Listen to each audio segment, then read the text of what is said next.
All right. Hello, my name is Joanne Passett. I'm here from Indiana University East, which is about an hour away south of here.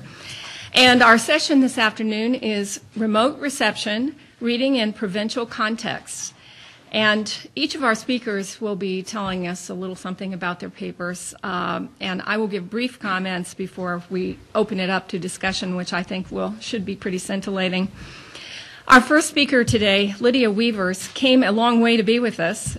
She is the director of the Stout Research Center for New Zealand Studies at Victoria University of Wellington. Lydia has published on New Zealand, Australian, and Renaissance literature, travel writing, and the history of reading. And she also was a Fulbright Scholar in 2010 to, was it Georgetown? Georgetown University.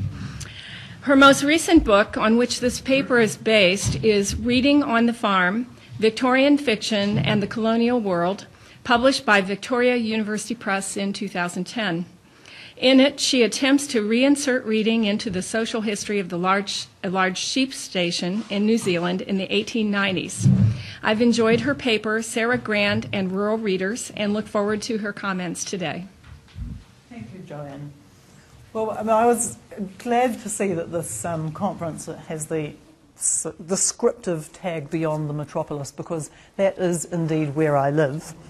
And this paper is very much based in what I don't think of as a grey, blurry area between the Metropolis and the periphery, but rather, to use historian Tony Ballantyne's expression, part of the webs of empire, the more irregular connections that surround the world and that have their origins in the metropole but are no longer connected to, well, are still connected to it but no longer completely defined by it.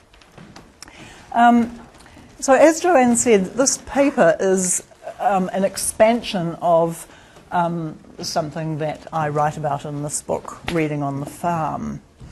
And really, I think it's about, I want to say two things about it, and then I'm going to show you some pictures. But one of the things that, what the book tries to do is reinsert the history of reading, and in particular this subscription library that existed on a sheep station in New Zealand from about the mid-1870s to the First World War, but was in its period of heaviest use in the 1890s. It tries to reinsert that library, or rather those books, into the daily lives of their readers, and in particular one reader whom I discovered by going and doing the research on this library. And I think one of the things that this work shows, to pick up loosely a point that Robert Darnton made a long time ago, is the difference a place makes. I think a place does make a difference to the act of reading, and particularly to the interpretation of reading, and I think one of the things you were showing this morning was precisely that. And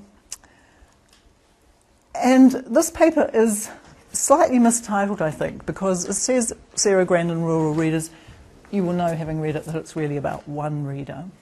But that individual, very particular as he was, I think does illuminate or show us, or me, something anyway, of what Stephen Murillo was talking about this morning, networks and hierarchies, because he negotiates those things all the time. So in his own private history, he can open up a lot of other interpretive dimensions for reading and for the social history of reading. I'm going to show you a few pictures in a minute, because I wanted to give you some kind of visual impression of where this library comes from. Because one of the things that the book does, as well as trying to connect the where and the what, so I'm always interested in, these books are read in this remote place, what were they reading? But I'm also interested, to some extent, in the how. This is a remote place. I think books that travel to their reader, and these books travelled a long way to their reader by steamship, by train, by bullock dray, across muddy tracks which became impassable in winter, that becomes an accumulation of meaning for those readers. They take a long time and a lot of effort to get there, and that becomes part of what they mean for that reader. And I think that when I looked at this paper again before coming here, I thought that part of what it is really about is the expansion of someone's affective and emotional life into reading, where reading becomes an expression of that life as well as its sustenance and comfort. And I increasingly think that historians of reading, and possibly I mean historians of print culture, though we could argue about these definitions all day, could pay more detailed and imaginative attention to the role of affect in reading. What is it that makes someone pick up their pencil and draw a line across the margin when they're reading? It may not be the expression of a completely identifiable personal emotion. It often isn't, it seems to me. But it's always driven by some kind of affective response, some act of recognition, even if it's just the physical pleasure of recognising a new idea or something you agree with, which I think is a physical pleasure. Part of the work I've done in tracing the outline of my reader, John Vaughan Miller, backwards, I've traced him in mirror image really, backwards from the many textual addenda that he composed in these library books, has been to imagine what it was about a marked page or a noted page number that caught his attention. And because his attention is so overtly and insistently inscribed in many of the books he read, and is argued and performed in his newspaper articles and in the records he kept of life on the sheep station, it is possible to make intersections across his verbal and less verbal practices, I think, imaginatively. And what they seem to me to reveal is a scale or a spectrum or a register of effective attention that places the reader, this historical reader, into the range of textual response, the full range of textual response that we experience in our own reading. I think the effective motivations of reading are often left out of our analysis, and I think John Vaughan Miller has offered me a way to try to put them back in. So I'm going to just show you some pictures now of the station, so you can get some sense of the archival and the physical context for the paper that I've written and for this library and this man. So, sorry, I'll just go back. This is a Google Earth picture of the station as it is now. This is the homestead here. The library is one of these buildings that you can just see here. And I've put this in to show you that it is still a remote place. And that is as it was in 1878, and this is John Vaughan Miller's handwriting on that. Do you want to just move over here, Joel, and then you won't have to miss the pictures. That's the homestead as it would have looked in the 1890s, and that was the homestead when it was rebuilt after an earthquake took out all the chimneys in 1904. So it was rebuilt on a grander style, more baronial kind of style. When the owner of this house died, his obituary said that he lived in a manorial style, which was clearly a deliberate intention. He had a coat of arms painted on the buggy. This is the family library, which I mentioned in the paper, which is inside the house in the smoking room. And as you can see there, these books are treasured, usually leather-covered, gilt titles, kept in the centre of the house, a precious collection of books. And this is the back of the homestead, and this building here is the station office, and at the other end of that building is the station library, where the library was housed. And that is the library as it looked when it was in its original location on the station.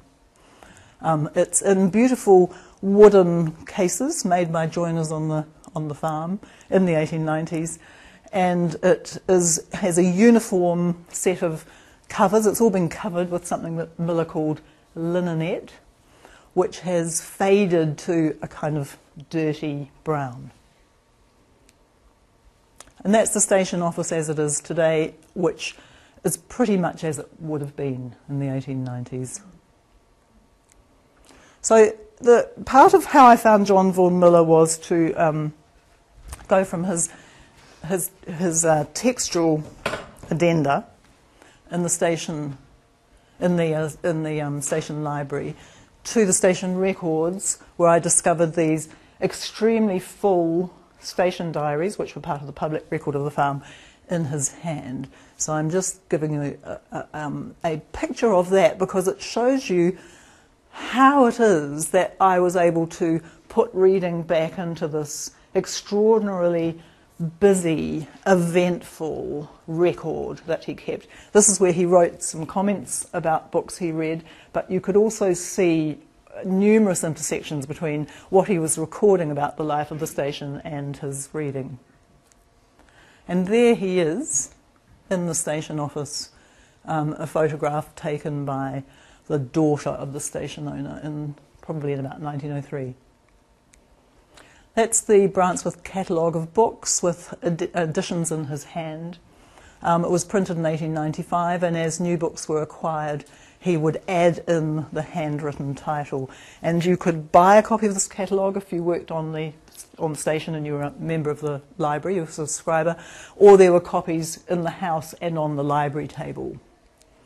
And this is the Brantsworth Library rules. And thinking about your comment about newspapers, number 10 is no member to retain a paper or a periodical longer than 15 minutes, which suggests that there was a lot of traffic around the newspaper table. They had about 4 local newspapers, and they also took a lot of illustrated periodicals, British illustrated periodicals, and the British and Scottish newspapers. One of the things that is interesting about John Vaughan Miller is his insistent display of his classical education, which included transliterating comments in the station diaries, which I think he did because he didn't want other people to read them. This is about someone's intended resignation, and there's a number of those through the diaries. He also writes things in French, German, Italian, and Latin and Hebrew. So these are the Sarah Gran books, and I'm just showing you really what the Sarah Gran books that stayed in the collection looked like, because it's clear that he read all of Sarah Gran's work, including the Beth book, which he destroyed. So this is a very heavily used copy of The Heavenly Twins, which is falling out of its spine. And there's Ideala. And this is a correction by Miller. And there's a Scholia by Miller. And there's more Scholia by Miller. I'm just showing you how I tracked him, really.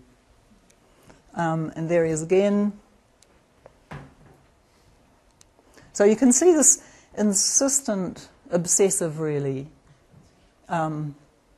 attention he pays all the time to the book. He enacts the dialogic relationship that H.J. Jackson describes. There he is reading The Heavenly Twins.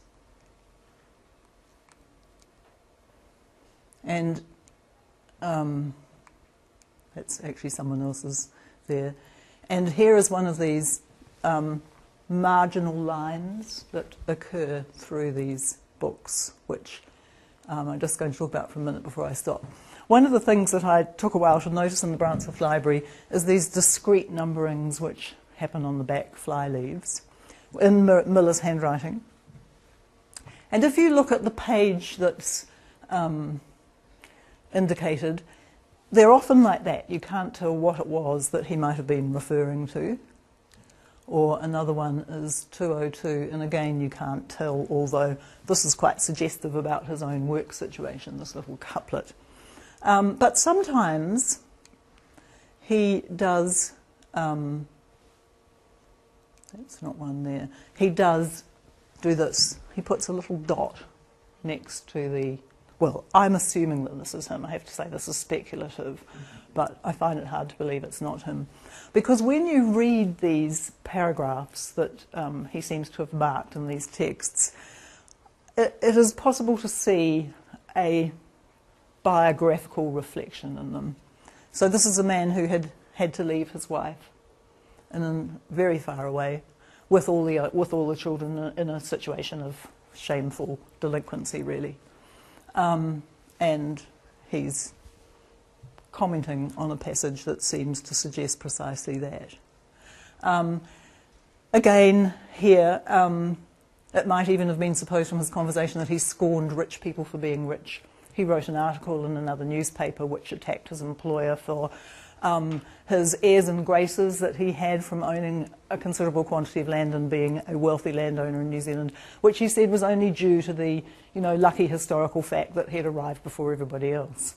So he was very aware of the wealth inequities that had been produced by the way in which New Zealand was colonised and resented them. And this is him reading Lucas Mallet, who he reviles, as I've indicated in the paper, but he read her with enormous attention, and there's a number of these page numbers at the back of his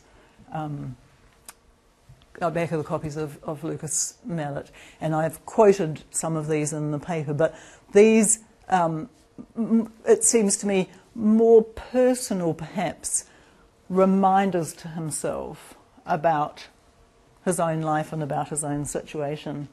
I find it interesting that they occur in novels that belong to a class that he was critical of in general and wrote critical articles about in the paper. So one of the things that I think is very interesting about Miller and makes me want to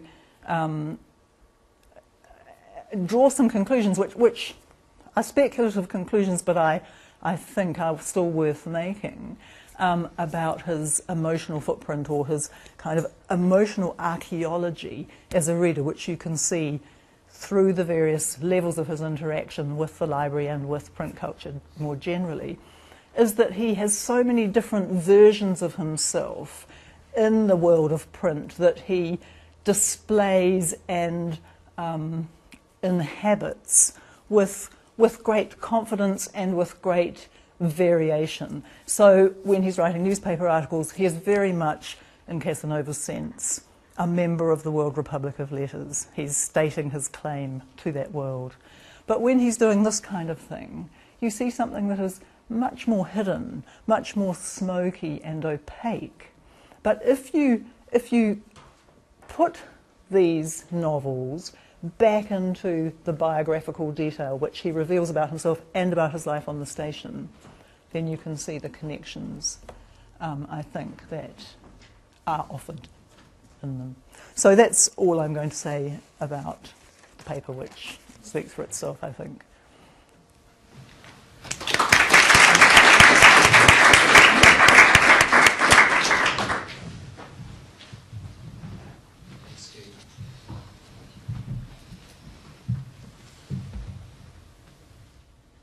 Can you help me with your Mac? Yeah. What is going on? Thanks. Yeah, I'll just scroll down when I... Thanks, Jim. Okay, thank you very much, Lydia. And our second speaker today is Joel Shrock, who's a professor of history at Anderson University, where he has taught since 2005. Joel holds a PhD from Miami University and a BS and MA degrees from Ball State University, and his list of publications and conference presentations reflect a long-standing interest in gender, popular culture, and reading. His article, Desperate Deeds, Desperate Men, Gender, Race, and Rape in Silent Movies, 1915 to 27, appeared in the Journal of Men's Studies, and his current research and writing focuses on men, boyhood, and violence in juvenile literature in the late 19th and early 20th centuries. And I have to say it's a very timely topic. His comments today are based on his paper Alger, Fosdick, and Stratemeyer, okay, in the Heartland. Crossover reading in Muncie, Indiana, 1891 to 1902. As soon as I heard that the What Middletown Read project was going to become real and a real database was going to be created, I knew I was going to do a readership project. Because anybody who works with literature knows getting at questions of who's reading them is a difficult situation. You're always looking at anecdotal evidence, you're looking at vignettes, you're looking at what literary critics said people were reading. You're looking at surveys of what people should have read and what they said they were reading. And everybody in the late 19th century said that the books by Alger and Castleman and Optic and Henty were terrible and nobody should read them. And yet we know the circulation numbers for these books were gigantic and a lot of people were reading them. So when this came out, I knew I was going to look into actual readership questions. And I have to admit that doing this project created a great deal of ambivalence as I hit spreadsheet number 45, compiling statistic after statistic. So I tried to put some faces on some of the people that I was dealing with, and so that I could get a handle on what this meant for Muncie. There's no way you could go into the database and not come away knowing that the library was a central institution in the lives of the people of Muncie. It's just impossible. In 1890, Muncie is a little over 11,000 people. By 1900, it's a little over 20,000 people. And there are 4,008 patrons who had library numbers for the Muncie Public Library. That's almost 20%.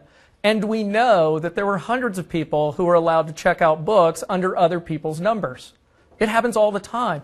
I was telling somebody earlier, I found one man who I thought was a perfect example of something, and he never checked out a single book for himself. Not once. Everybody who used his card was somebody else, used his number. So when I started looking for examples, I ran in, after a long search, I ran into the Burt family.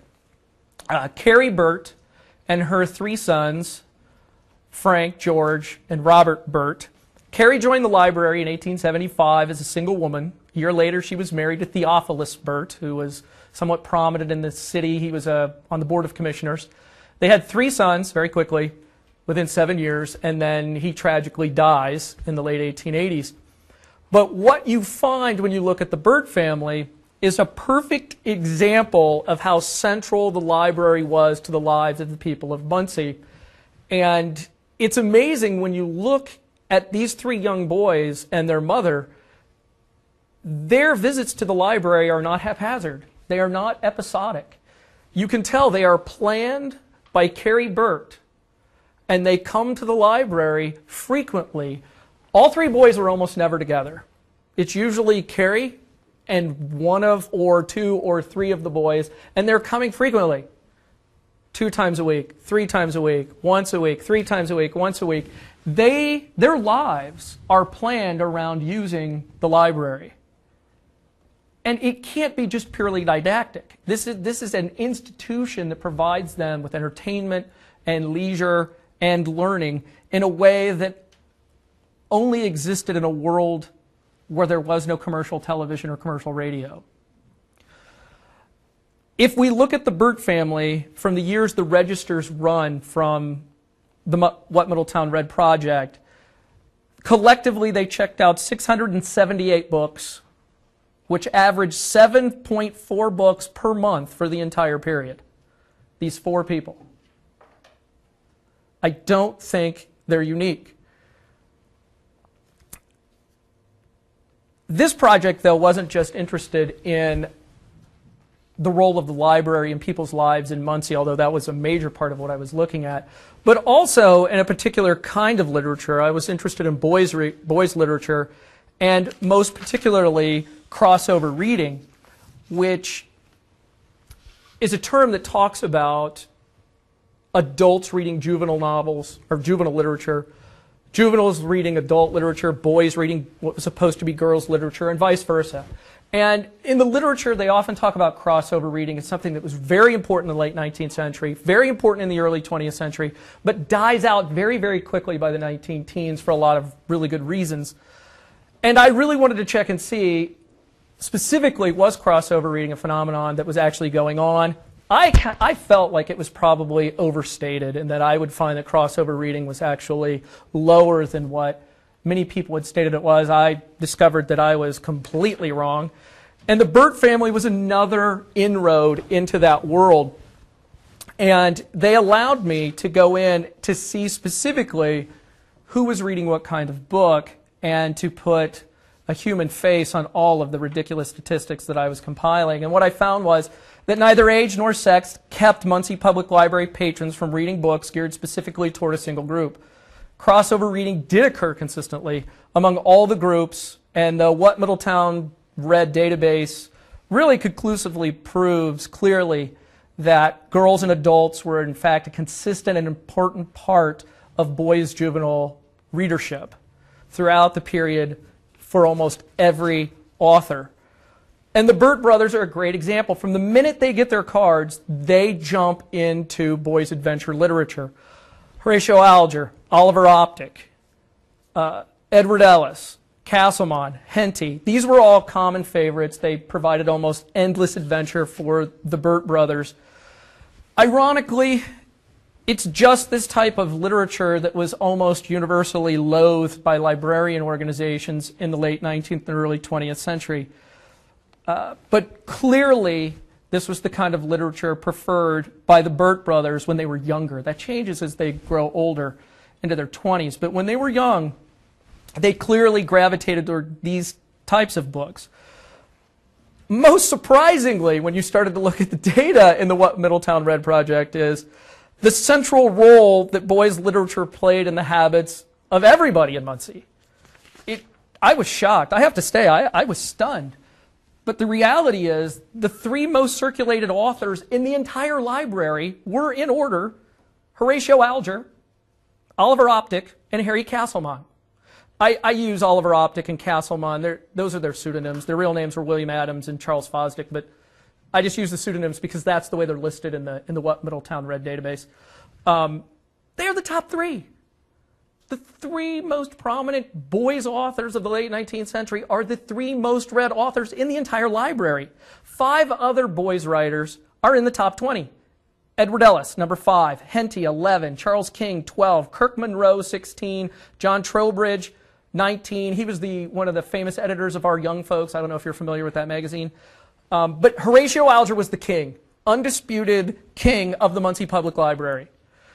The people of Muncie borrowed Alger's books 9,230 times. That is 1,500 more times than the second place author, 4,000 times more than the third place author. Even Louisa May Alcott, who was incredibly popular in her own right, paled in comparison. Her books were borrowed 2,120 times. 7,000 times less than Alger's books. 7,000 times less.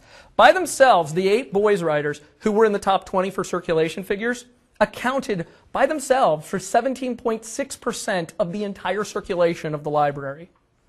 Just those 8.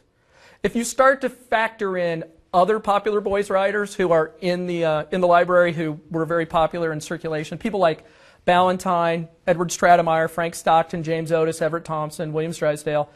That's not an exhaustive list. If you add them to the juvenile magazines that were in circulation, and if you just add the 2 most popular juvenile girls writers, Martha Findlay and Louisa May Alcott, just those alone accounted for 25% of the library circulation. Clearly, juvenile books were widely read in Muncie, and as I hope you'll see, they're read by a lot of different kinds of people, not just children. When I was looking at all of this data, since I'm looking at crossover reading, the ability to control for age is essential. But it's really difficult to try to control for age when you're talking about a range.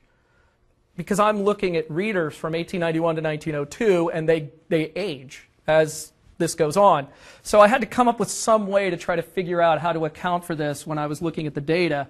So I just looked at anybody who was at least 19 in 1891.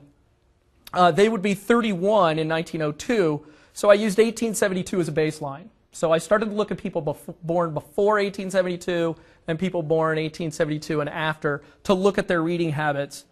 And what I found was 62% of all transactions at the library were performed by people under the age of 31. So the majority of people checking out books, or the majority of transactions, are actually done by the younger members of the population in Muncie. And as I began to go through my data, and spreadsheet after spreadsheet, this was not my favorite part of the project. I felt like burning it. I found 3 things that I thought were really definitive that came from this just voluminous data. And as I began to look at this table, I tried to summarize the important parts as I looked at the table. Now the table has listed here from most popular, whoops, what happened there? From most popular to least popular. Is there a page down tab on here? That's all right. I'll just as as I began to look at the data, I think three really definitive things started to come out. And one of them was the percentage of adult readers. And hopefully, as we'll see here we see Alger was the most popular, and it goes Castleman, Optic, Ellis, Henty, Stoddard, Trowbridge, Otis, Stockton, Monroe, Ballantyne, Stratemeyer, and you can see there. But if you look here, in the very left column, you could see these are readers who are over the age of 31, and this is the percentage of readership for each of these authors. And I aggregated these statistics for each author. And you could see Alger, just over 20% of his readers were over the age of 31. And you could see, as it goes down, some of them are quite high. Frank Stockton is one of the anomalies, 41%. And it's probably because Stockton also wrote for adults. And he had some very popular adult novels that were in the library, which probably accounts for that. That's why he's this statistical outlier. But you can see most of these people are somewhere between 15 and 25% of their readership were adult readers. I thought that was relatively telling. The second thing that I found that I thought was relatively significant was women and female readership. You can see if you look at the column here, and this is not controlling for age, this is just straight up female readership and male readership. You can see that women made up just about 24%, almost 1 out of every 4 readers for Horatio Alger. So there's a very high percentage of female readership. And you can see the low point is William O. Stoddard. Stoddard tends to write about war and natural. He writes about a lot of animals killing other things. That might account for it, I'm not exactly sure, but most of these people are somewhere between about 15 and 24% of the readers are actually female. The third area that I thought yielded the most significant results was actually the class breakdown between blue collar and white collar. The database gives you the ability to search based upon blue collar and white collar breakdowns. And if you look at the overall data, it's very interesting. White collar dominates. If you just look at it aggregated with no age worked into it, white collar just dominates. In fact, low white collar in most categories are the most readers, hands down. But what I found was that actually obscured what was going on when I relied just upon that piece of data. When I started to control for age, for readers who were 31 and younger, what I found was a completely different story. For readers under the age of 31, blue-collar readers were often the majority of boys' fiction. Not a big majority, small. You could see for Alger, 51% of blue-collar boys, about 49% were white-collar readers. And even though these breakdowns, they're very close to 50%, but what it illustrates is blue-collar readers were a much larger percentage of boys' fiction readers than they were for fiction among the general books in the library. It's very, very close here, whereas for the general, if you don't control for age, you can't see this at all. It's hidden by the data. When I was doing this, I decided that this wasn't definitive enough, because when you're trying to figure out the age of readers, you can't exactly control whether or not an adult is checking a book out for a child. How can you filter that out when you're just looking at aggregate statistics? It's a very difficult situation. So what I decided to do was to try to just chart one author and to see person by person, to check out every single person that checked out the book. And this is very laborious, I can assure you. You click on them, and then you see what their age is, and then you go and look at their data and compare their age and try to figure out exactly how old they are and whether or not they have any children or whether they're married or their kids check out books. And so I decided to do this for Edward Stratemeyer. And because Stratemeyer had a small number of books, he had 8 books that circulated 545 times to 216 patrons. The thought of doing this for Horatio Alger gave me a stomach ache. 9,000 transactions. So thought I could use this to try to get a grasp on who was actually reading this and if I could control for this.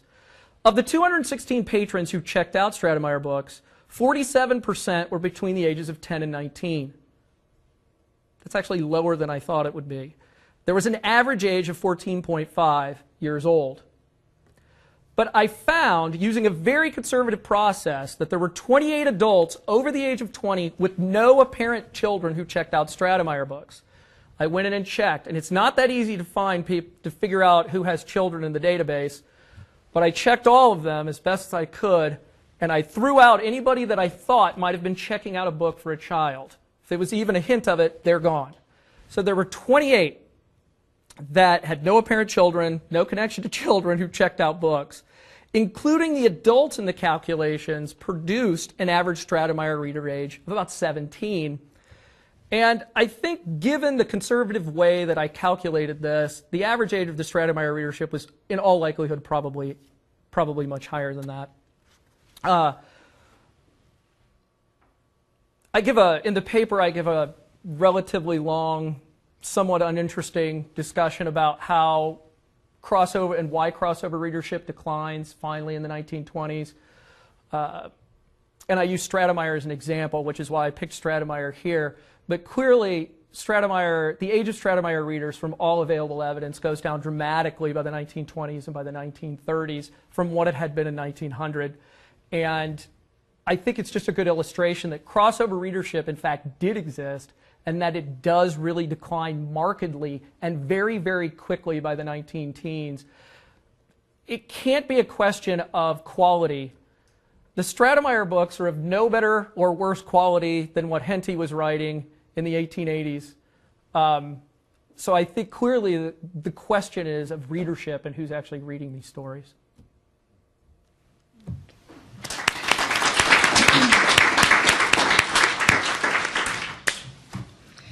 I'd like to start out with a personal comment that will be my effort to link or connect to the two papers.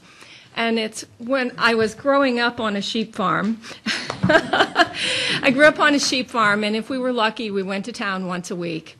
And my joy and delight was to go to the public library, the Carnegie Library, and I was allowed to check out 4 books a week, which I took home and I read on Saturday afternoon, all of them. And so, of course, I was begging my family to give me other books. And in the attic, my grandmother had a cardboard suitcase about yay big, and she would sometimes, if I was very, very good, take me up to the attic, and she would open the suitcase, and it was filled with books like this. This is a Henty. But these were my grandfather's books. He was born in the late 19th century and lived in Kansas.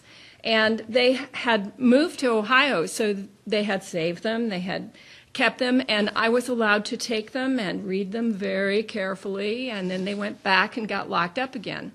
But I wasn't thinking about Henty until I read Joel's paper, and I was like, oh, and I have Frank Stockton and Oliver Optic and Alger, and so, and that, of course, made me think a lot about social class, because what's a farmer, But I do know that my great-grandmother was from England, from a banking family, very hoity-toity, and she thought she was buying her son good books.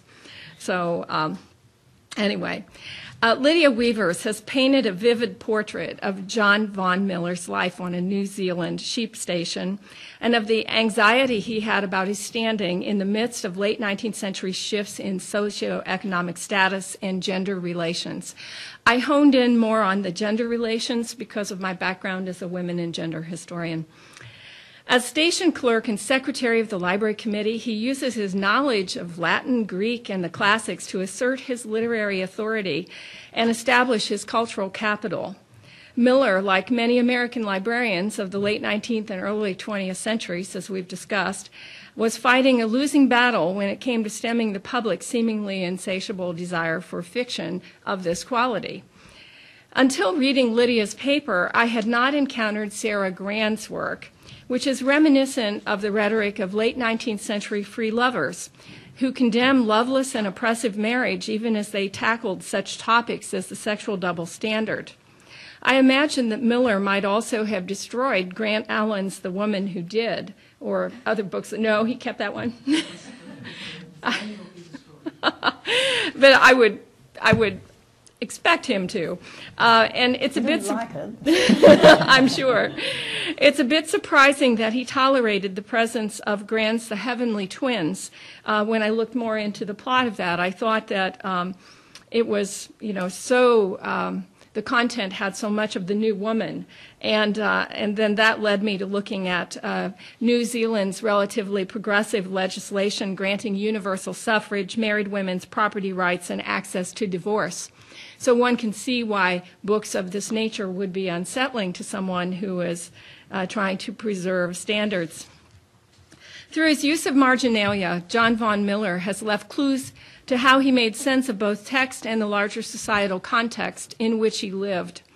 It's intriguing to contemplate the audience for his commentary and the impact it may have had on others, for instance, key female readers. And perhaps in your book you talk more about this, so I'll look forward to hearing you, like Ruth Beetham.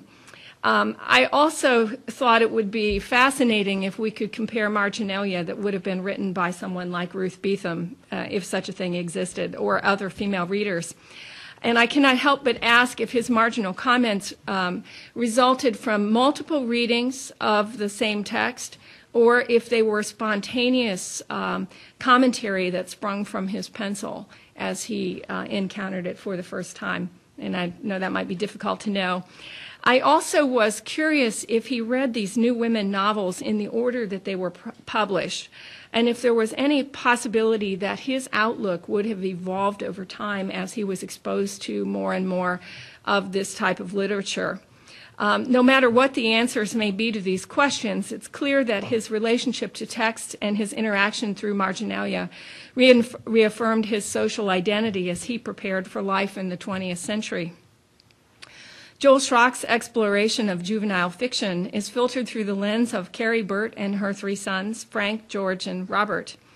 4 of the 19% of Muncie residents who had a library card in 1900, the Burt's family's regular visits to the library illustrates the centrality of reading in one middle-class family's life. As we all know, and we've said this multiple times today, late 19th century librarians struggled with the issue of what to do about Horatio Alger and Oliver Optic and so forth. Clearly, as Joel's paper confirms, such works appealed to boys and young men, but also that there was a significant crossover readership between children and adults, boys and girls, and working and middle-class readers.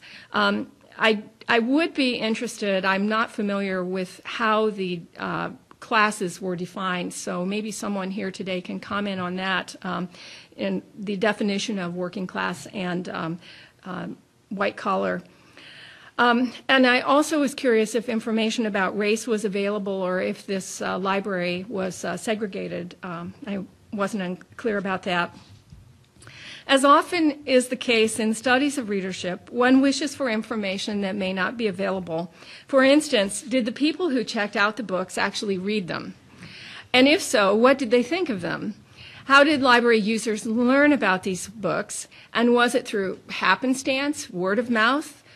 Did they see references to them in their local newspapers or in children's magazines, or in some other way did they learn about them? The gendered nature of readership also begs further questions that are tied to library holdings. While it's noteworthy that there is crossover readership with girls and young women reading Alger, Castleman, Optic, and Henty and others, I was curious what other options than Martha Finley and Louisa May Alcott they had. In other words, if I am a young female who is eager to read, I will devour anything I can get my hands on. So I don't know if I would have paid that much attention to gender prescriptions. So I'm kind of curious about that. In the process, these young girls, if they're doing the crossover readership, are learning how boys and young men are supposed to behave or how they think they're supposed to behave and the kinds of messages that they learn about masculinity as they're reading these texts. I was familiar with dime paperback novels, paperback dime novels, but until reading this paper, I had not contemplated how publishing hardback juvenile fiction might have elevated or set it apart from cheaper works often regarded as inferior ephemeral products, cultural products. So, for example, it made me wonder if this book carries more credibility because it is in a form of hardback than these dime novels, which my grandfather also had. I think maybe my uncle had those. I haven't read extensively in either, but perhaps someone could comment on the literary quality of Oliver Optic, Alger, and others as compared to the dime novels, and just how significant is the difference. As hardback juvenile fiction, I was also curious if they were ever sold in sets or were they purchased individually. And if that's the case, then I wondered if there's any evidence of the librarians in Muncie agonizing over the purchase of these works. Whether consumed by the youth of Muncie, Indiana, or by a lonely man on a New Zealand sheep station, books represent important cultural tools as readers position themselves for life in the 20th century. Framed by their gender, class, and geographic location, their reading was transgressive, a signifier of identity and a source of adventure. Through the lens of these men, women, and children, Lydia and Joel are placing reading in the social history of the wider world. And with that, I would love to open this up to further discussion and comments.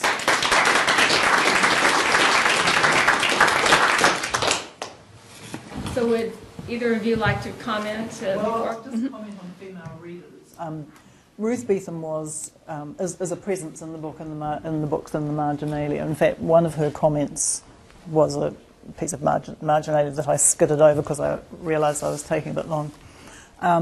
She left a lot of marginalia in one of Marie Corelli's novels, Boy, which is a highly prescriptive novel about gender roles, agreeing basically with the very conservative versions of how women ought to behave, and writing comments across the flyleaf about, you know, the women of New Zealand who behave in these dreadful ways that are described in the novel. So, I mean, she and John Vaughan Miller would have been eye to eye on prescriptive gender roles. Mm-hmm. And did he read in the order they were published? Most of the books in the Brunswick Library are cheap colonial editions. They're very cheap books, which is why they show so much wear and tear. And I think he probably read them in the order of acquisition, which isn't necessarily the order of publication. Mm-hmm. Mm-hmm. I would just actually turn it over to Jim to give a good description of how the database defined blue collar and white collar, rather than me doing it. Okay. The first thing to know is that we did not necessarily find this data for everyone. It was patrons for whom we could locate their record in the 1900 U.S. Census manuscript. So that means it's only a slice of all the borrowers. Of the 4,008 borrowers that were active in this period that Joel cited, it's roughly 2,600 of them for whom we were able to gather demographic data.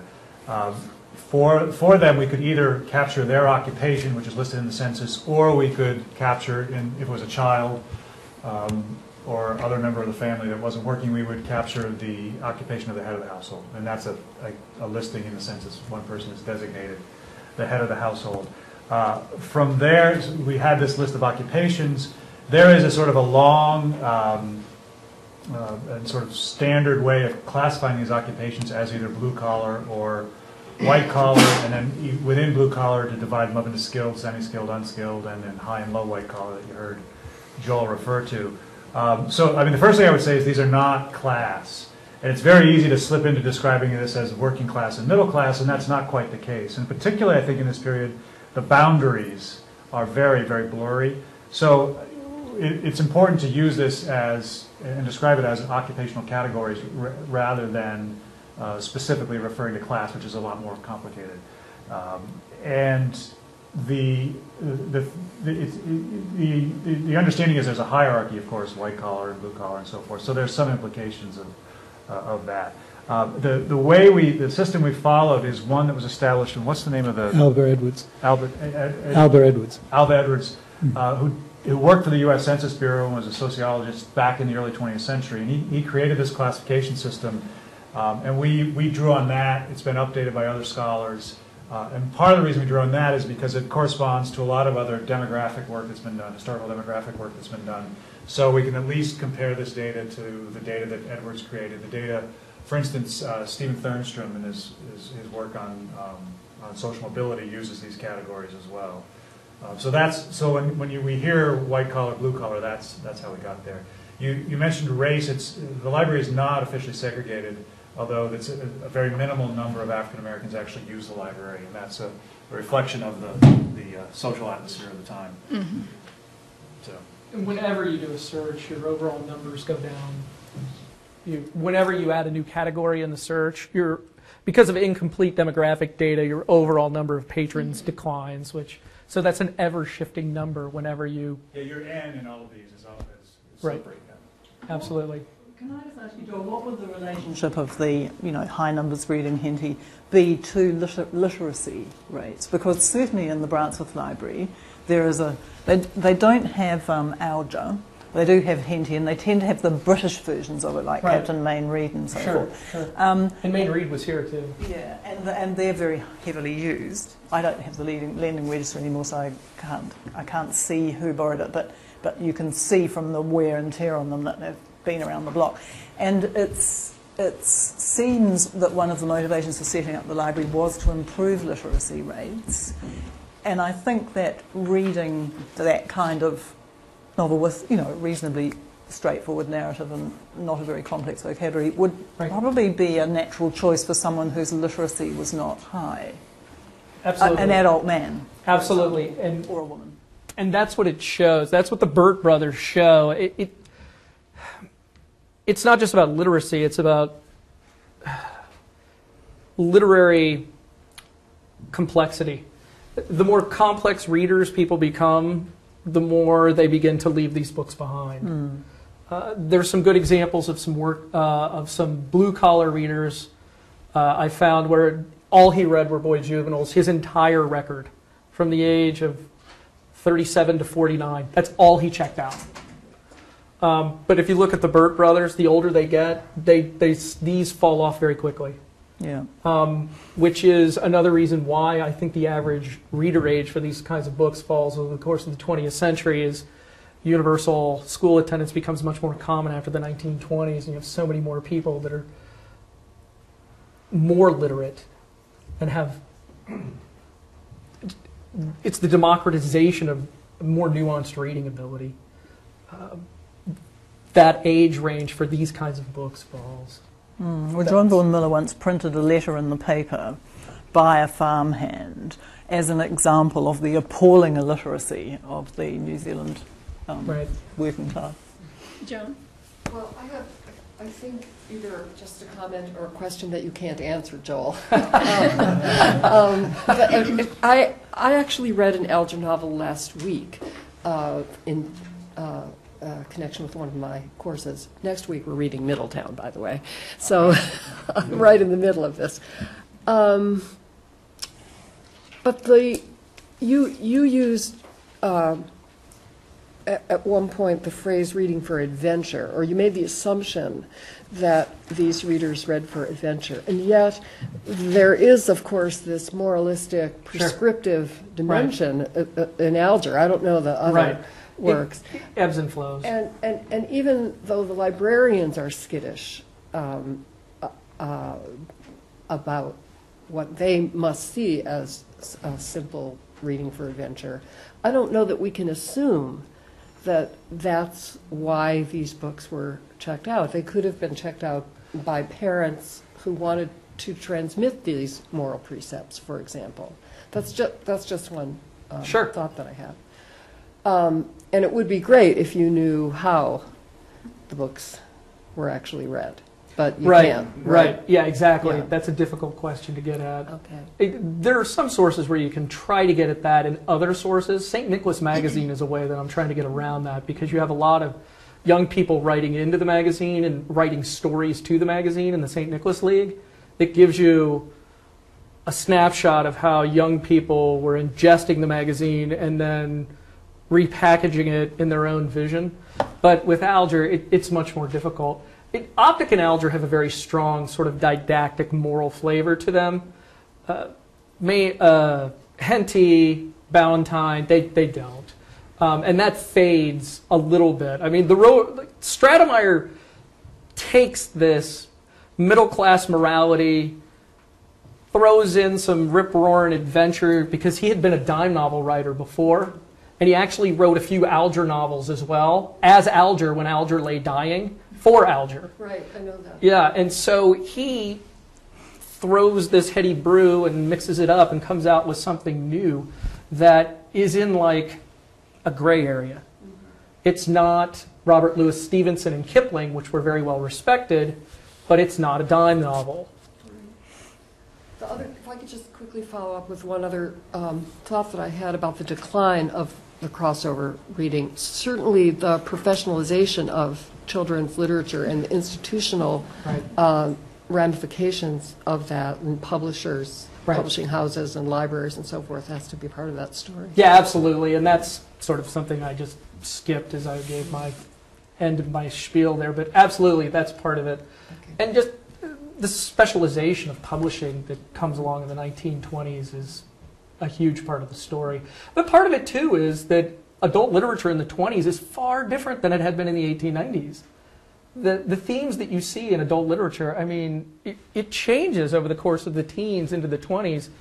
Sex is just not something that appears often in literature, adult literature even. I mean, it does, but not in the same way that it does in the 19-teens and 20s. And juvenile literature stays in a framework that's much more constant and much more, I don't want to use the term conservative, but... We have a lot of comments. Why don't we go to the back with Wayne and then kind of work our way down? A couple of observations and then an unorthodox way of approaching what you did, Joe. Precisely the decade that the What Middletown Read database covers is when you see a division in the library, in librarians. I won't use the term library profession. In 1891, the Boston Public Library established a fiction committee, three volunteer women who read every young adult book that came in, and they approved or disapproved. Alger never made it. They pulled Alger. Same thing at the Chicago Public Library, same thing at the Cleveland Public Library. Those were run by individuals who went through professional programs and were taught the literary canons that Western civilization had given to subsequent generations. So they measured Alger, etc., against those literary canons. But the people like the librarian at Middletown, and here's Christine, the librarian at Osage, Iowa, they didn't go through those institutions. And they were pretty comfortable with the literature that they had read as children, their parents had read as children. Now I'm back to Joanne, pulling the Hentys out of her grandmother's attic. They're pretty comfortable with that stuff. And you can see this in what's available in the Muncie Public Library and the readers going to it. I bet the librarian had absolutely no problem handing this stuff out. Now, she wasn't writing letters to the library journal, because that was frowned upon by the people who ran the library journal and what I call the clerisy that defended the literary canons against the Algers and Optics and Dinsmore. So what you've got here is not necessarily representative of the library profession, but it's representative of a type of library that really mirrors the community's literary values, not a national clerisy that's in Boston and Washington and New York City. Now, the unorthodox part. Christine Pauley has circulation data from almost exactly the same time period you covered. So, Christine, I want to ask you, how does his data compare to your data, reading in the middle border? Oh, totally. Lines up. So those of you not familiar with my book, Reading on the Middle Border, 2001, I do something similar with a much smaller database, which I gathered all the data for myself. So I don't have the wealth that Frank and Jim's database does. But nevertheless, 19,000 charges in a small town in Iowa, about 2,000 people. And the crossover, very similar results in terms of Alger and Optic coming up at the top. But I would like to link that to a question to Joel about the strength of crossover reading. What surprised me more than that women and girls were reading books designed for men and boys, because I think that's actually not that surprising. I think people generally recognize, and probably recognized at the time, that girls would read boys' books, but the boys reading girls' books would be more of an indication to me. So, were boys reading domestic novels? Yes.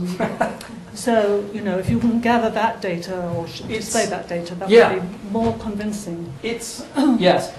St. Nicholas Magazine illustrated that this notion that there's strictly segregated reading is nonsense. It just everybody read lots, but let's see if I can actually. Just use the arrow keys All right. on the keyboard.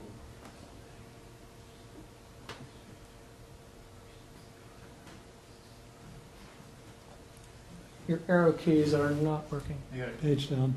I have to what? If you click on the page, Yeah, click on the page And then use the arrow use the arrow key. Yeah. Oh, Just put your thanks. cursor on the page and then. Yeah, right there. Now use the arrow. Thank you. There you go. Okay. For comparison's sake, I thought I would pick up Martha Finley and Louisa May Alcott and St. Nicholas, because St. Nicholas had men, women, or boys, girls from a young age up to 18. And what I found was relatively surprising, particularly for St. Nicholas. Mary Mapes Dodge always assumed that the bulk of her readership was females. That's why she chose Frank Stockton to be her associate editor, because she thought Stockton would bring in boys' readers. Well, what I found when I looked here was that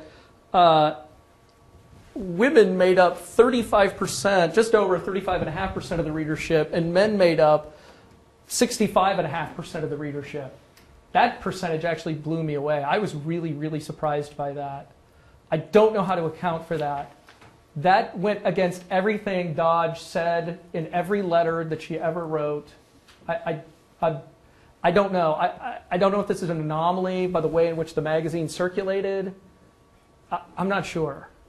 So can I just follow up with that? Sure. And with the numbers in two different ways. One is that just looking at raw percentages of readers and comparing between males and females or girls and boys, you need to calculate the percentage, the proportion of girls and boys in the total readership Right. to see how meaningful that is. Because if that simply reflects the fact that there were 2/3 of the readers were men, Right. then there's no gender difference, basically. So that's one thing. And then the other thing is to calculate the proportion in the collection as a whole of that type of book. So if the collection was suffused with books by Alger and Optic, then you would expect there to be higher circulations than if there were fewer books of a particular type. So again, you have to kind of Sure. calculate those differences. Right. And I calculated some of those differences earlier. It just doesn't appear in the chart. I mean, it's clear, but yeah, no, I hear what you're saying, absolutely, and my chart has weaknesses. The Louisa May Alcott was, to me, one of the most surprising. Martha Finley and Louisa May Alcott are really interesting, I thought, because Finley attracts just a massive female audience with a relatively small male audience, but Alcott doesn't. Alcott attracts a lot more men, a lot more male readers across the spectrum. Alcott attracted readers from across the board much more effectively than Finley did. She attracted readers who were adult readers, men and women, far more than Finley, which might explain why the percentage was so much higher. I think you've been waiting. Thank you. Yeah. I think the balance with Little Men is much more boy-oriented than Little Women, just commenting on that. Absolutely. But I wanted Joe's to make boys. a couple of comments. One is that I think that when we look at and hear the two papers, isn't it interesting that Alger, Castleman, Optic, they were so popular here? They were virtually unheard of, it seems, in New Zealand.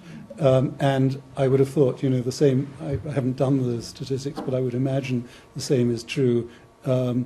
throughout the British Empire, if you wish. These, what one has to recognise is that they narrate a peculiarly American story. And I think it's just as interesting the fact that Henty is so popular over here, and it says something about the myth of empire, that should be the case. If one also takes the type of story that Horatio Alger tells, from rags to riches, I was so fascinated with what you had to say about the Burt family, and I looked up, after reading your paper, I looked up the obituary, I don't know if we've done that, of Frank Burt. Yeah, it's and fascinating. He began as an office boy in the Ball Brothers factory, and he worked his way up until 1950 when he retired, when he was a top executive there. When he retired, he became a student at Ball State and completed a degree. And one can say that his early reading, prepares him for that later life. Yeah, he's a fascinating story. In fact, when I saw that, I immediately went to my church where he went in Muncie and talked to the daughter of the minister who buried him. She's in their 80s, and she remembers the Burt family, and she remembered Frank. George takes off and becomes a salesman. All of them get white-collar jobs, most of them in sales. George moves to Anderson. Robert disappeared. I couldn't find him. But Frank was the one who ran the Ball Brothers plant here and went to college full-time after he retired for 4 years and graduated in 1954. Do you still have... Okay. Go. Brad. So, Lydia, you ended your paper by talking about the World Republic of Letters, and I think both of these papers are interesting for the ways that they remind us that readers are both reading in the World Republic of Letters, but also reading in these other literary systems. And you left as an open question the relationship between the two of them, the two or three or four, I think we could multiply these. And it seems clear to me that publishers of Alger, who published Horatio Alger? Was it? Oh, what century? A number of people did. Yeah. So what century? Yeah. In the First, century. right. Yeah. It would be interesting to, so maybe Alger is not the best example.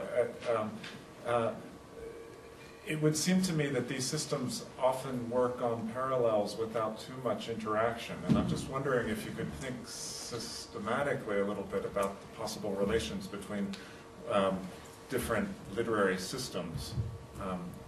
The World Republic of Letters and the World Republic of Boys Juvenilia, or later the World Republic of, I guess, what takes its place, pulp fiction or hard-boiled novels or science fiction.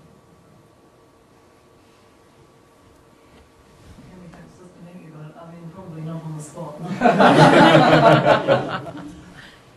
But I think one of the things that just, as obvious from my paper, fascinated me about Miller was the way in which he either displayed or concealed his reading personae in order to claim membership of something beyond himself, or conceal, in a way, obfuscate, disguise his interest or his attraction to a kind of world of letters that he didn't want to be so public about. So he covers all the shades, really, in the variety of his responses that any reader might have. I mean, as a student, I remember someone saying to me, had I read Finnegan's Wake?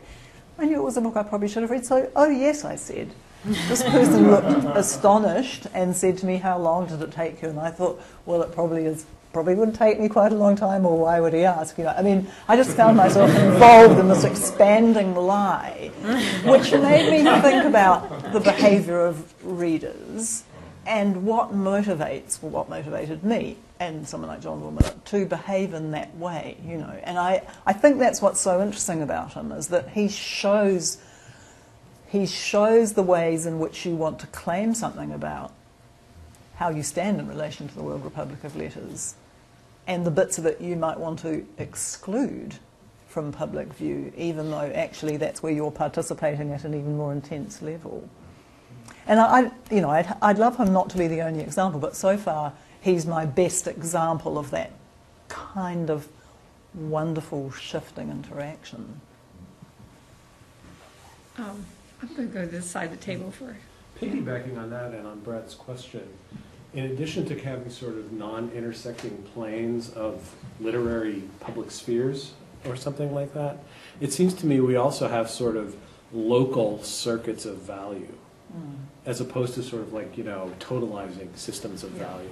I mean, it seems one of the things that's sort of gradually dawning on me here is that we tend to think of modernity as this gradual process of totalization, whereas even as late as 1890, and what we actually have is, there is a kind of totalizing system, but it doesn't embrace everything. And so we've got these kind of local circuits. And I think your story, Joanne, is really telling of this, right? Because these books, which actually in a kind of a exchange value way are worthless, right? I mean, they were produced by the hundreds and hundreds of thousands, right? So you couldn't get anything on the collector's market for, your grandfather's books. But in your family, they're treated as sort of quasi-sacred objects, right? They're kept in the trunk, and the kids can't like run roughshod over that stuff because they might hurt something, right?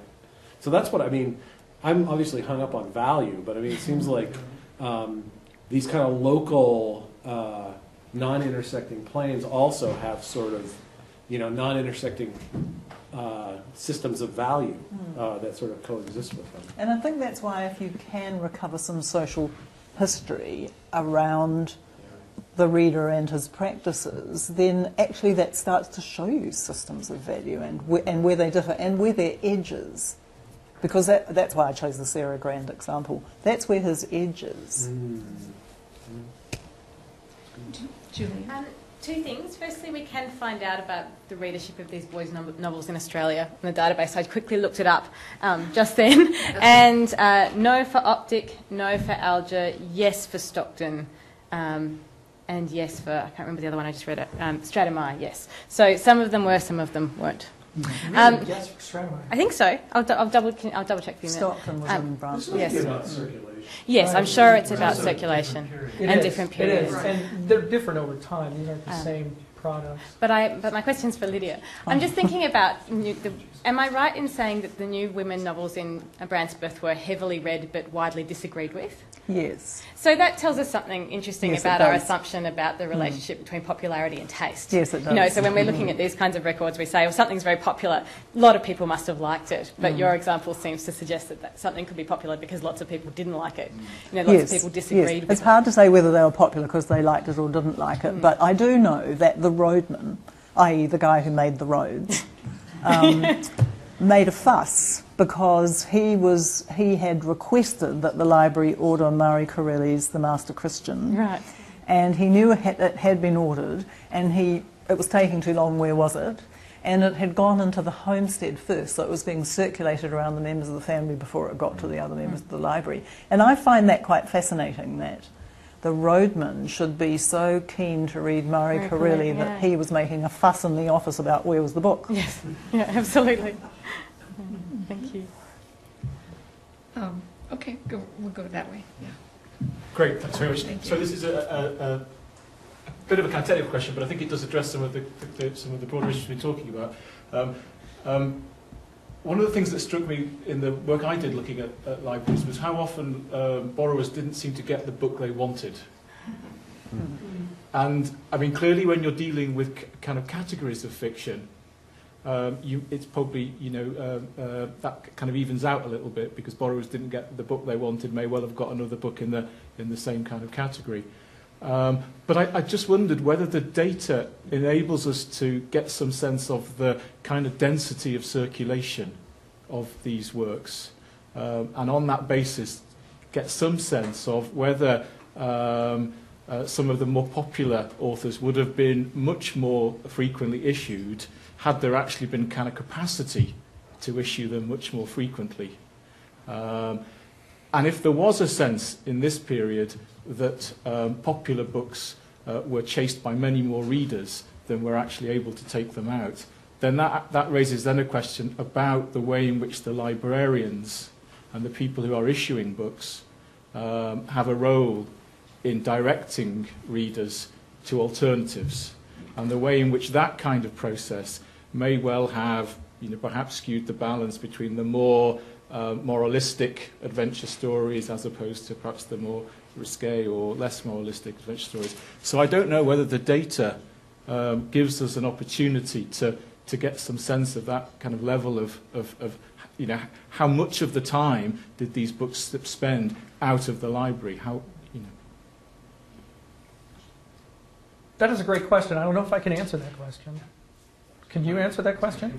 I think there's a few things that you can do with that. And part of this bears on a comment that Christine made a few minutes ago, which is you do want to look at this data in relation to the size of a particular author in a collection, or the number of titles or number of volumes that each author has. In the case of this library, and as Wayne said a moment ago, this was a very accommodating librarian. Yeah. And so when demand increased, they ordered more of the same books, or more books by the same author. Or when these books wore out, which was the case in some instances. And so I don't think that was an enormous problem because of the responsiveness of the library to demand. They had multiple copies of many of these. Alcott, for instance, what's the top book? Under the Lilacs. It was very popular. It's it's the most circulated title in the collection, and it started circulating heavily. They got another copy, and then they got another copy. They ended up with 4 or 5 copies of the book in the collection over just 10 years or so with this. Now, the other thing you can do to look at that, and this is something that I know Emily Todd has done in writing about Richmond, is you can look at how frequently they're returned and checked out again and returned. Are there gaps between each circulation in these cases? And so I haven't done that, but I think there'd be a way to get at that as well, to sort of be a kind of a proxy for the intensity. Right. Of the You just have to search it in a different way than I did. You need to follow the title, and I didn't follow the title. The other thing you can do, and this brings in stuff we're going to hear about tomorrow a little bit, is there's ways to connect titles to each other that would illuminate that through some other data visualizations that Lynn and Steve have done. And so we'll talk about this a little more, and there's some things I want to show you about it as well, save you some time. That'd be great. But there are ways of connections. You want to? I want to ask them a question. For either one of you, I love it, what notes in red data. I love mulching it, piling it up in different ways. But I still find myself run back always onto these questions of the effective response of the reader. What brings readers to books? Are readers really all the same? We know a lot of people read Alger and Alcott, but do they all go there for the same reason? Where do they get the idea that Alger or Alcott, I feel like I keep, how does the censorious reader drive other readers? So I find myself, even though I've got this wonderful data resource and we can do all kinds of work, I still find myself coming right back to the same critical questions I asked when I was learning to do close reading as an undergraduate. So if either of you could speak to a little bit about that, the formation of taste in these two communities, or the range of effective response, I find that rewarding. I mean, I'm completely with you, obviously. That is also what interests me, and it's not always easy to recover, although I think the Brownsworth Library's offered me some opportunities to recover some of it. As far as effective response is concerned, outside John Vaughan Miller, who is my main character, it's hard to track unless I can identify the marginalia. So I can see how Ruth Beetham, for example, was responding to some things because I can trace her marginalia. But outside her, I think it is much more speculative, difficult business to say anything clear about it. But I'm struck by the fact that a lot of these books went out to very remote places on this farm. So they would have been, a day's drive away in a bullock dray. Men would have lived there for 3 months at a time, no female company, in temporary camps, where life was hard and they worked very hard, and they had these books sent out to them.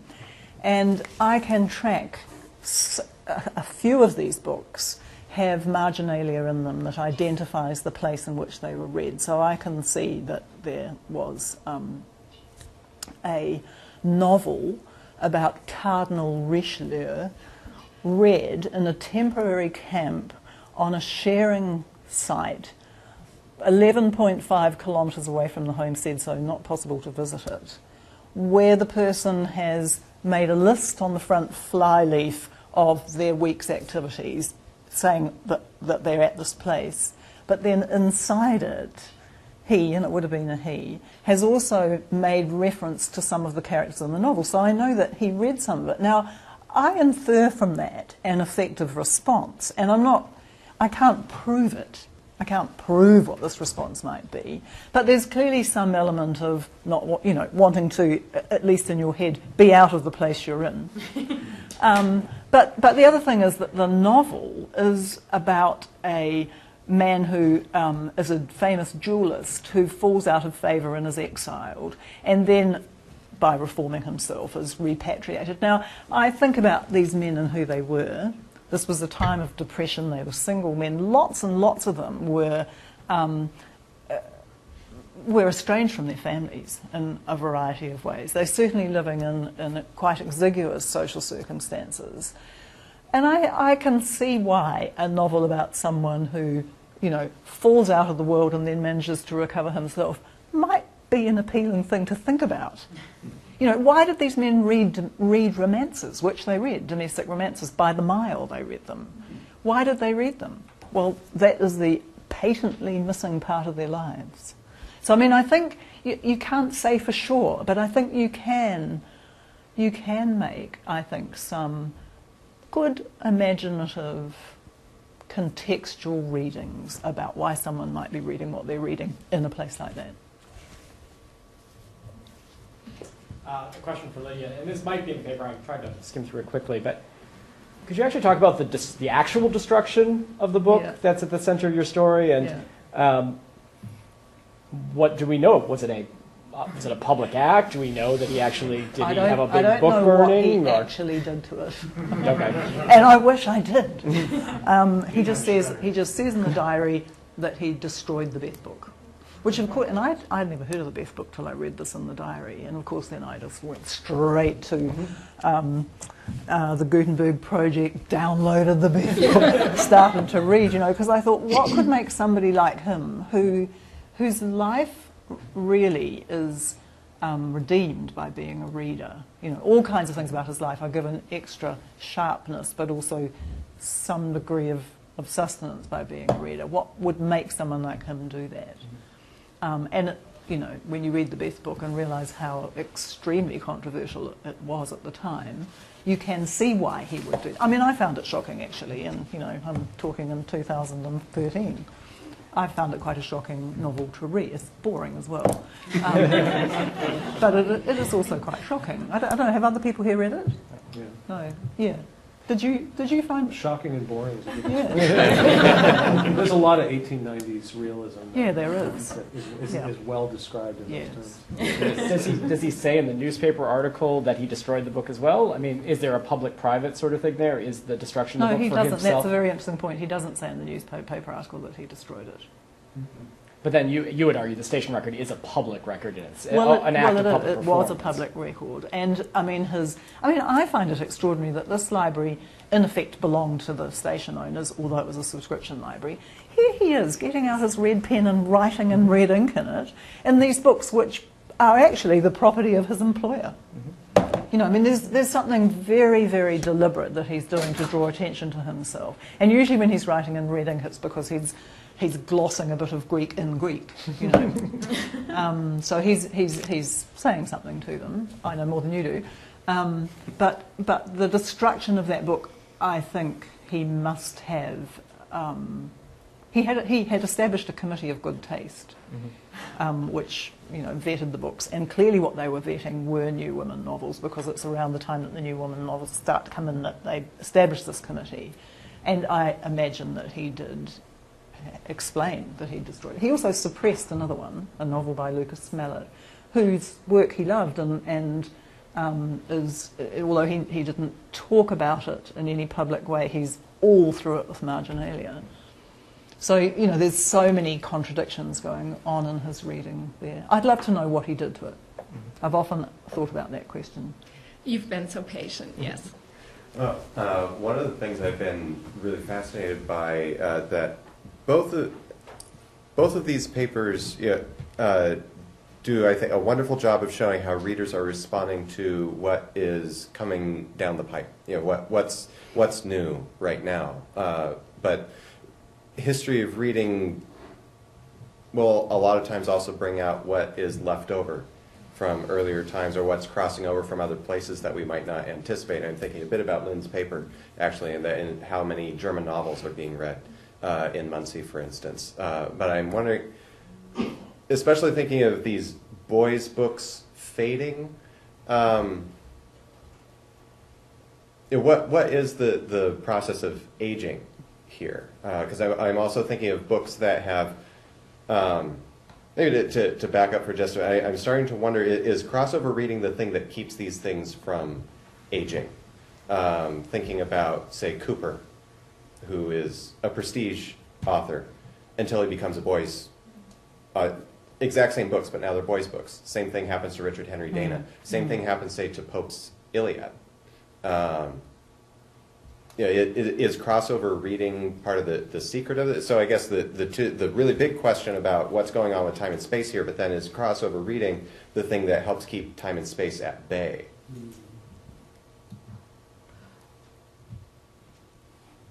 I would say yes. Boys' books aren't a discrete unit. They're part of the overall reading patterns. That's part of what I was trying to show, is that these aren't just a discrete unit that only a certain people read at a certain time and then they go on, but in fact, they're part of larger reading patterns for an entire reading public, and they tend to concentrate at a certain life stage, but not exclusively.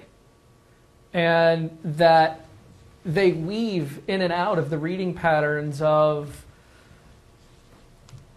high fiction, of highbrow literature, along with Alger and Henty, and that they're not set apart, but they're part of a larger reading culture that continues throughout this whole period. And I guess my answer is yes. I think that's the point of the crossover reading, is that this is a part of a larger set of reading patterns that's relatively consistent throughout this period. So we better hope that adults keep reading Harry Potter today. Right. But Harry Potter's an exception, not the rule now, right? I mean, can you name another children's series? Yeah, Hunger Games.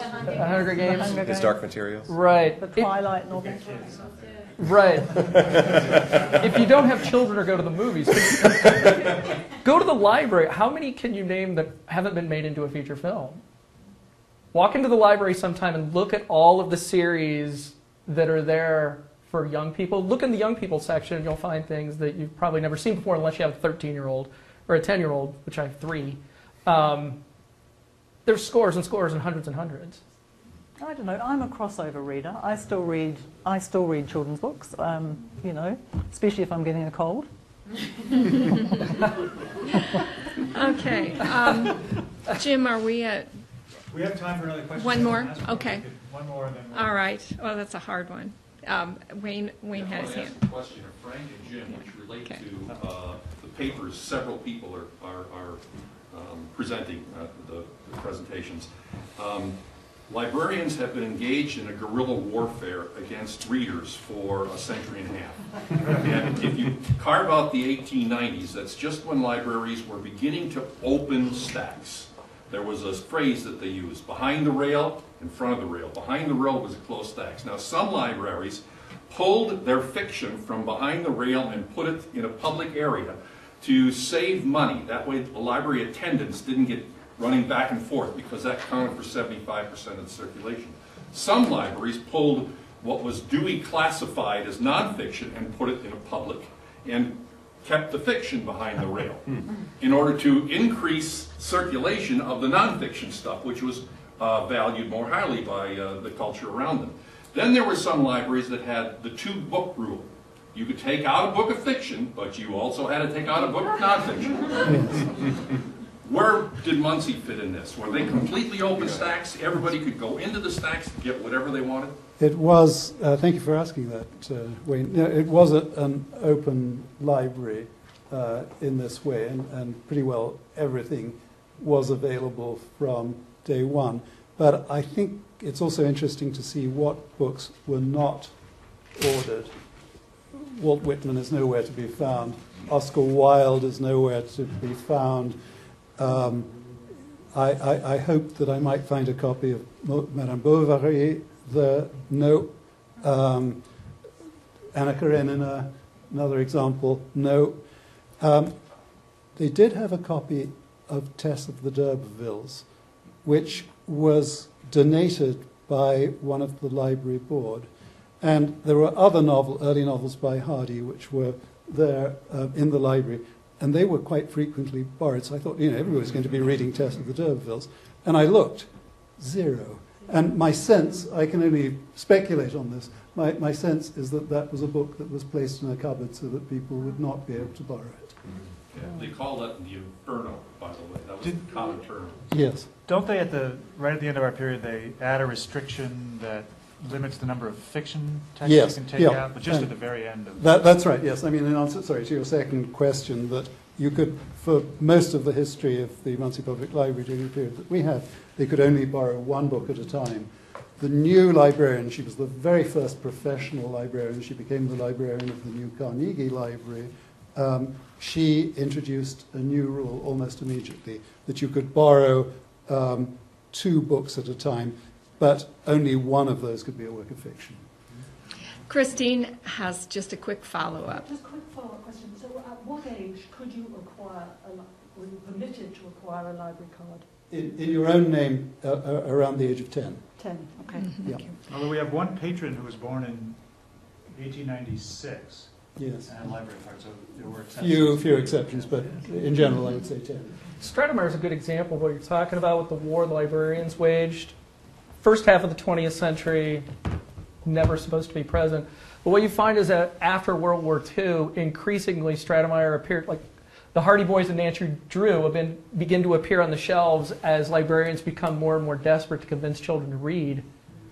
The attitude with librarians organizations completely changes after World War II.